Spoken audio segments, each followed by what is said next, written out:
It's a very good afternoon. My name is Monashe Mkahlera and welcome to ZTN News Blitz. Let's take a look at our top stories. Manicaland on high alert for Cyclone Eloise. Zimbabwe increases COVID-19 payouts. Zim doctors say COVID-19 vaccine is safe. And in sport, Zim netball star Kwangwa dreams on. Tropical cyclone Eloise is approaching Zimbabwe and will likely hit Chipinge and Chimanimani districts with floods and strong winds tonight. Meteorological Services Department's James Ngoma spoke to ZTN earlier. As such, for Zimbabwe, currently, because of its position, it's drying out much of the southern areas. But as we get into this evening, we're expecting light rain showers to begin over the eastern highlands and spread to cover the rest of the country as we get into the weekend. But however, in terms of heavier downpours, we're projecting that in areas such as the southern parts of Manicaland into the Masvingo province, as well as parts of Matabeleland South, that's where we're expecting millimeters in excess of 50 millimeters in some areas. Therefore, we still advise the general public to be cautious of such heavy downpours. Even if they don't occur in their particular areas, they could have occurred upstream. Therefore, the public is still advised not to cross any flooded rivers. And also there's a potential of strong winds during this period, so we still advise you that rooftops can be blown off, and it's best to try and secure your rooftops as much as possible before the storm starts affecting your area. And also there might be trees that might also fall, so it's advisable not to be driving during this period, and where possible, please stay indoors. Department of Civil Protection Director Nathan Nkomo says all its disaster management teams have been reactivated. What we have done is, remember we had made some preparations for tropical depression Charlene, and we had not yet fully disbanded our teams on the ground. So what we have done again is to reactivate the teams and ensure that they respond the same way they wanted to respond to tropical depression Charlene. Zimbabwe's Public Service, Labour and Social Welfare Minister, Professor Paul Mavima, says humanitarian assistance allowances for vulnerable persons affected by COVID-19 is set to be increased from 800 to 1,500 Zimbabwe dollars. The allowance is designed to cushion the most vulnerable by ensuring they can buy basic needs. Professor Mavima told ZTN's Andy Hodges that his ministry is waiting for cabinet approval before the increase on the payouts can be effected. We have also increased the amounts that are being paid out. It's still, low, but we have improved from, you remember last year we had gone from 300 to 800. I am sure that now we are going to be giving about 1,500 to the affected households, which just takes care of the basic staple. In the form of maybe a mini meal and maybe another thing that can help the. Now, medical doctors in Zimbabwe say the various COVID-19 vaccines are safe and effective. This comes as the country has completed the National Vaccination Framework Program, with vaccination expected to start in February. President of the Zimbabwe Medical Association, Dr. Francis Chirowa, encouraged Zimbabweans to take the vaccine when the vaccination program is rolled out.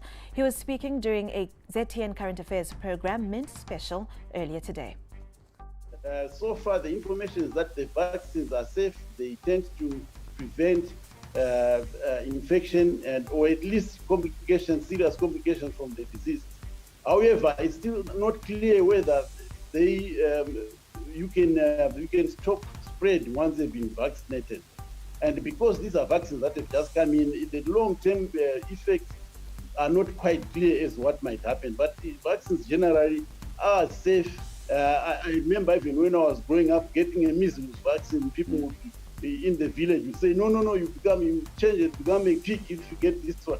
There's always going to be controversy about vaccines. Will the church find common ground on the COVID-19 vaccine? While some church leaders come out speaking against the vaccine, but some believe it's safe for Christians to take the vaccine. Let us hear Prophet Charles Matondo of the Grace Faith Ministries as he gives us his take on the vaccine. If a preacher is talking about the vaccine or a vaccine, ask that preacher, have you been vaccinated when you was a child? Ask them if in their body they have never got any vaccine. And if there's a preacher like that who has never got any vaccine, then let him go and talk about vaccination. But if you've been vaccinated before, I don't care what was the disease. I don't care if it was a prevention about malaria, about flu, about the weather. I don't care. But as long as that was called vaccine, be careful on how you bring your theory on vaccination. I say to my family, I say to my church, and I say to you that are watching me today, yes, we can take vaccine to prevent ourselves against the terrible disease, COVID-19. In international news, Google has threatened to remove its search engine from Australia over the nation's attempt to make the tech giant share royalties with news publishers. Australia is introducing a world-first law to make Google, Facebook, and potentially other tech companies pay media outlets for their news content. But the US firms have fought back, warning the law would make them withdraw some of their services. Australian Prime Minister Scott Morrison said lawmakers would not yield to threats.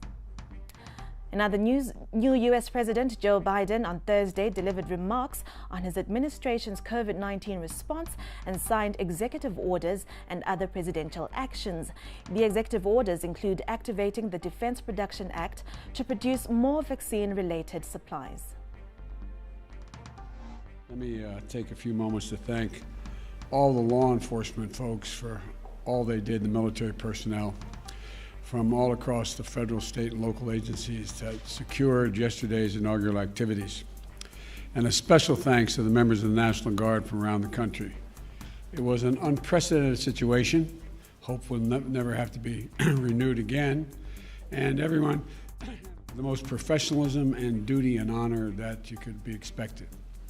The President, as Commander-in-Chief, I always respect and revere their service and that of their families. Taking a look at sports news, Zimbabwe netball star Felistas Kwangwa broke new ground by joining England's Vitality Sport Super League towards the end of 2020. But is the Surrey Storm player just at the beginning of her dream? We get the following report. This is a netball player that believed in her talents long before the Vitality Super League came knocking. I believe one day I will be one of the best netball players in the world. Growing up in Gwanda, about 450 kilometers away from the capital city Harare, the 25-year-old dreamt of being at the world stage. An appearance at the World Cup in Liverpool and a break into the Vitality Super League is at best the fulfillment of a dream. I believe I'm an inspiration to so many girls. Felistas' push to the top involved a lot of stages before she became a specialist in goal defense. And the Gem Star says there are no shortcuts to the top. Hard work, as we all know, it is every athlete's dream to be the best. The national team selection is based on merit. The schools, the national youth games, and if you follow those channels, I can tell you, you will never go wrong. Felistas has since been heavily involved in pre-season matches in England. The difficulties faced playing back home are now just memories. The storm is over, and whichever way you look at it, it is a journey far from being at the tail end. If the Zimbabwe captain makes an impression, it will be a legacy difficult to ignore. For ZTN Sport, I'm Govechikada in Harare. Zimbabwe faces FIFA sanctions if the Sports and Recreation Commission does not reverse the decision to suspend FIFA CEO Joseph Mamutse. FIFA have since reacted to the suspension, saying proper procedures were not followed in accordance to SRC regulations, while the move is also deemed government interference. This is contrary to Mlotshwe's statement late last year when he said they were on the right path. The Africa Cup of Nations qualifiers for field hockey have been moved from this January to May. Zimbabwe women's hockey team captain speaks on the tournament now set for May this year. We obviously are very disappointed with the postponement of the tournament. We have been training now for 13 months, which is a very long time, without being able to put it to the test. But we do understand that safety comes first, and we are on board with the decision, and hopefully we can get back on the field soon and start training again. We look forward to that. But for the meantime, we're going to stay at home, we're going to keep fit, and we will await to hear our next instruction. Well, that's all we had for you this afternoon. Thank you for watching.